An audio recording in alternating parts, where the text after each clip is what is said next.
Hello दोस्तों, आप सभी का आपके अपने यूट्यूब चैनल पर हार्दिक स्वागत है। दोस्तों, आज हम भारतीय संविधान के बारे में चर्चा करेंगे। भारतीय संविधान में हम भाग 1 के बारे में चर्चा करेंगे। तो आज की क्लास से स्टार्ट करते हैं अपन। देखिए दोस्तों, आज का पहला सवाल है, क्या भारत का राष्ट्रपति नवीन राज्यों के विलय और निर्माण में हस्तक्षेप कर सकता है? दूसरा सवाल है, क्या विदेशी राज्यों को भारत में मिलाने के लिए राष्ट्रपति की अनुमति की आवश्यकता होती है? तीसरा देखिए, भारत राज्यों का खालिस्तान है। सिक्किम भारत का पूर्ण राज्य कब बना? यानी कि जो सिक्किम है वो भारत का पूर्ण राज्य बना था, उसके बारे में बताना है। अखंड भारत का पहला टुकड़ा कौन सा देश था? अखंड भारत का दूसरा टुकड़ा कब हुआ? और अखंड भारत का तीसरा टुकड़ा, इसके बारे में चर्चा करेंगे। 8वां सवाल देखिए, डुरंड रेखा किन दो देशों के बीच खींची गई है? 9वां सवाल है अपना, भारत और बांग्लादेश के बीच बॉर्डर लाइन कहलाती है। और 10वां सवाल है, भारत में वर्तमान में खालिस्तान केंद्र शासित प्रदेश और खालिस्तान राज्य है। तो चलिए हम अपनी क्लास से स्टार्ट करते हैं।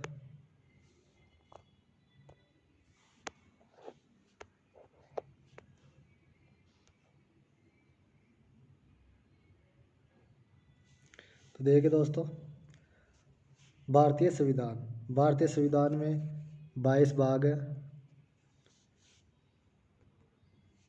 अनुच्छेद 365 है, 395 है। अनुच्छेद 395 है, कुल अनुच्छेद 395 और 12 अनुसूचियाँ हैं, 12 अनुसूचियाँ। तो हमसे पूछ ले कि वर्तमान संविधान में कितने भाग है, पार्ट कितने हैं? 22। और अनुच्छेद कितने हैं? 395 और जो शेड्यूल है वो कितनी है? 12।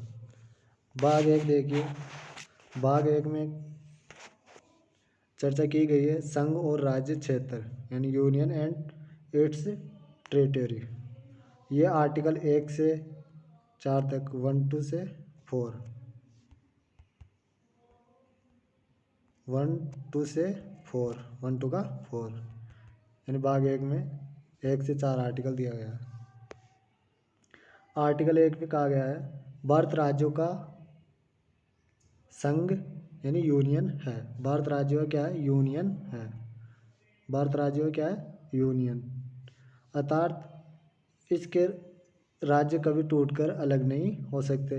जो भारत के जितने भी राज्य हैं वो कभी भी टूटकर अलग नहीं हो सकते कि अलग देश बना ले, ऐसा नहीं हो सकता। वर्तमान में भारत में 28 राज्य और 8 केंद्र शासित प्रदेश हैं।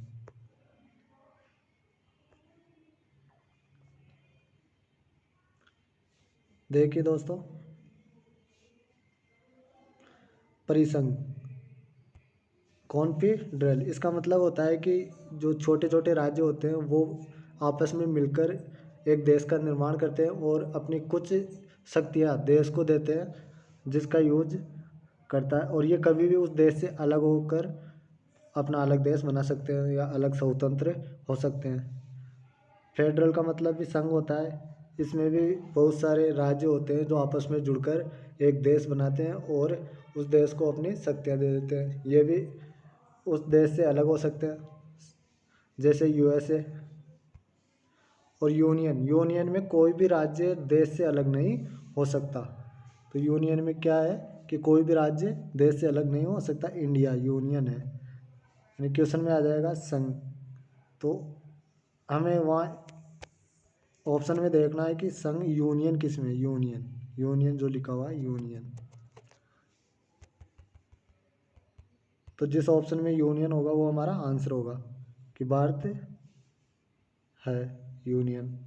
आर्टिकल 2 देखिए, आर्टिकल 2 में कहा गया है कि अगर कोई भी विदेशी राज्य है जो विदेशी सीमा है, यानी कि जो विदेश में अपन कुछ हिस्सा अडोप्ट कर रहे हैं, तो उसके लिए संसद उसे देश में मिला भी सकती है और देश उसे अलग भी कर सकती है।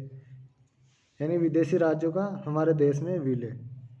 तो संसद विदेशी राज्यों का हमारे देश में विलय कर सकता है। इसके लिए राष्ट्रपति की अनुमति की आवश्यकता नहीं होती, यानी कि राष्ट्रपति की पूर्व अनुमति के बिना इन जो राज्य होता है इसे मिला सकते हैं। तो विदेशी राज्यों को राष्ट्रपति की अनुमति के बिना संसद भारत में मिला सकती है। तो विदेशी राज्यों को भारतीय संसद अपने में मिला सकती है, भारत में मिला सकती है। जैसे पहला एग्जाम्पल है इसका सिक्किम। सिक्किम पहला विदेशी राज्य था जिसका भारत में विलय किया गया, संसद ने इसे भारत में मिलाया गया। इसे 35वें संविधान संशोधन के तहत 1974 में मिलाया गया। इसे सह राज्य बनाया गया और आर्टिकल 2 के जोड़ा गया। तो सह राज्य बनाकर आर्टिकल 2 के में इसको रखा गया। फिर 36वां संविधान संशोधन लाया गया जिसमें इसे एक पूर्ण राज्य का दर्जा दे दिया गया और ये 16 मई 1975 में 22वें राज्य के रूप में अस्तित्व में आया। यानी पूर्ण राज्य का दर्जा मिल गया इसे 16 मई 1975 को 22वां राज्य। आर्टिकल 3 में देखिए अनुच्छेद 3 कहता है कि राष्ट्रपति यानी जो संसद है वो राष्ट्रपति की पूर्व अनुमति के बिना भारत के जो राज्य हैं उनको बिना बताए, भारत के राज्यों की अनुमति के बिना उनका नाम, सीमा और क्षेत्र परिवर्तित कर सकता है। यानी कि एक राज्य को तोड़कर उससे एक दूसरा राज्य अलग बनाया जा सकता है, राज्य का नाम चेंज किया जा सकता है। इसमें राष्ट्रपति की अनुमति की आवश्यकता नहीं होती। ये कार्य संसद द्वारा किया जाता है। जैसे मध्य प्रदेश से टूटकर छत्तीसगढ़ अलग हुआ, छत्तीसगढ़ राज्य का निर्माण किया गया मध्य प्रदेश को अलग करके। तो छत्तीसगढ़ कब आया? ये 1 नवंबर 2000 को छत्तीसगढ़ अलग राज्य बना मध्य प्रदेश से। फिर उत्तर प्रदेश से उत्तराखंड राज्य बना अलग 9 नवंबर 2000 को। फिर बिहार से टूटकर झारखंड को अलग बनाया गया 15 नवंबर 2000 को।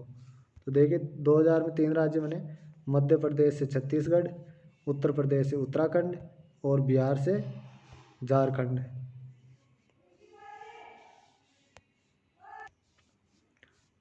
आगे देखिए आर्टिकल 4 में कहा गया है कि आर्टिकल 2 और 3 का यूज अगर संसद करती है, संसद के द्वारा आर्टिकल 2 और 3 का यूज किया जाता है तो इसमें राष्ट्रपति की विशेष अनुमति की आवश्यकता नहीं होती।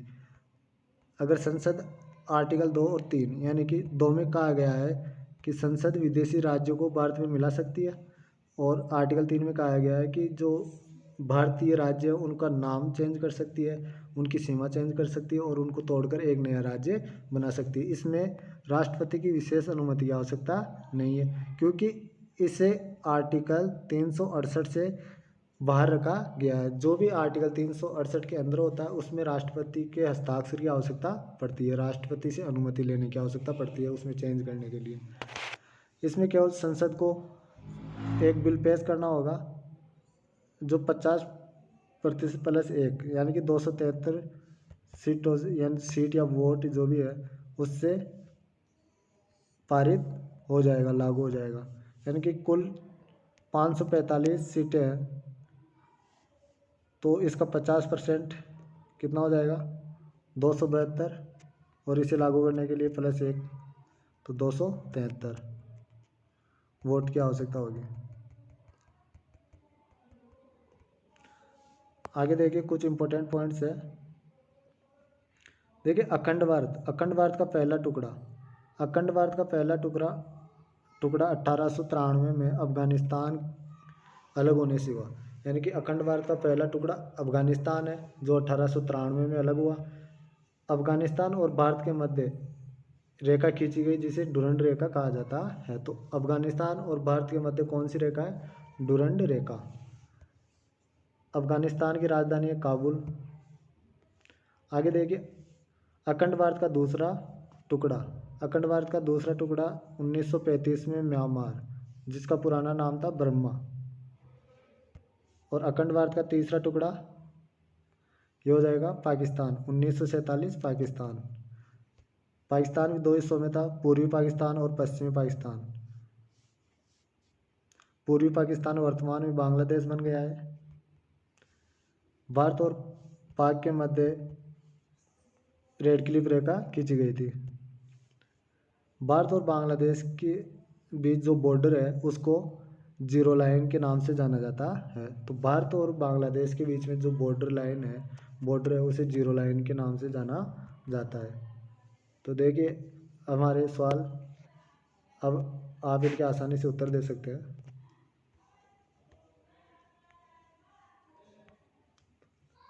देखिए पहला सवाल, क्या भारत का राष्ट्रपति नवीन राज्यों के विलय और निर्माण में हस्तक्षेप कर सकता है? तो हमने आर्टिकल 3 में हमने चर्चा की कि भारत का राष्ट्रपति भारत के नवीन राज्यों के निर्माण और विलय में हस्तक्षेप नहीं कर सकता, राष्ट्रपति की अनुमति की आवश्यकता नहीं होती। तो यहाँ हमारा आंसर होगा नहीं, संसद के द्वारा इन राज्यों का निर्माण किया जाता है। क्या विदेशी राज्यों को भारत में मिलाने के लिए राष्ट्रपति की अनुमति की आवश्यकता होती है? तो इसमें भी नहीं आएगा, क्योंकि राष्ट्रपति की अनुमति की आवश्यकता नहीं है कि विदेशी राज्यों को मिलाने के लिए राष्ट्रपति की अनुमति लेनी हो। संसद बिना राष्ट्रपति की अनुमति के विदेशी राज्यों को भारत में मिला सकता है। ये आर्टिकल 2 में इसकी बात की गई है। आगे देखिए, भारत राज्यों का यूनियन है। क्या है? यूनियन भारत राज्यों का यूनियन है। सिक्किम भारत का पूर्ण राज्य बना। देखो सिक्किम भारत का पूर्ण राज्य बना। सिक्किम सिक्किम है, ये 22वां राज्य था भारत का। जो 35वां संविधान संशोधन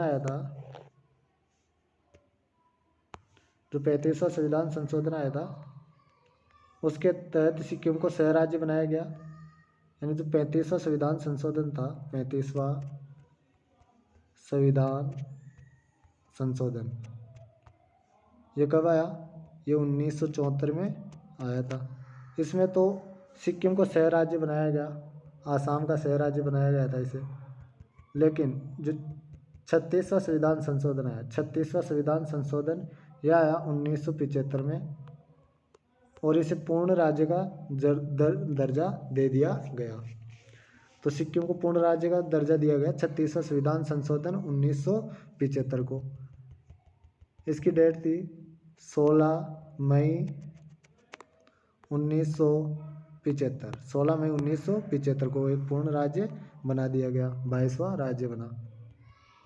अब देखिए अखंड भारत का पहला टुकड़ा 1893 में क्या बना? अफगानिस्तान बना। 1893 में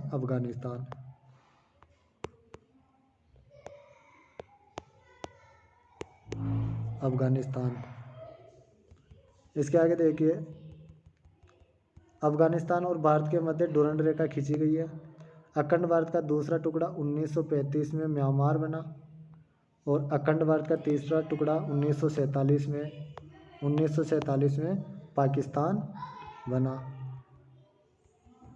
देखिए डुरंड रेखा किन दो देशों के बीच खींची गई है? तो अफगानिस्तान और भारत के मध्य डुरंड रेखा खींची गई है। भारत और बांग्लादेश के बीच बॉर्डर लाइन कहलाती है, तो जीरो लाइन बॉर्डर लाइन कहलाती है। भारत और बांग्लादेश के मध्य की बॉर्डर लाइन को जीरो लाइन कहा जाता है। भारत में 8 केंद्र शासित प्रदेश और 28 राज्य हैं। वर्तमान में 8 केंद्र शासित प्रदेश है और 28 राज्य हैं। स्वतंत्रता के समय भारत में 14 राज्य थे प्लस 6 केंद्र शासित प्रदेश थे। 6 तो यूटी थी और 14 स्टेट थे। तो चलिए दोस्तों, आज की क्लास यहीं समाप्त करते हैं। अगर आपको मेरी क्लास अच्छी लगी हो तो प्लीज़ इसे लाइक कीजिए, शेयर कीजिए और मेरे चैनल को सब्सक्राइब कीजिए। थैंक यू, धन्यवाद।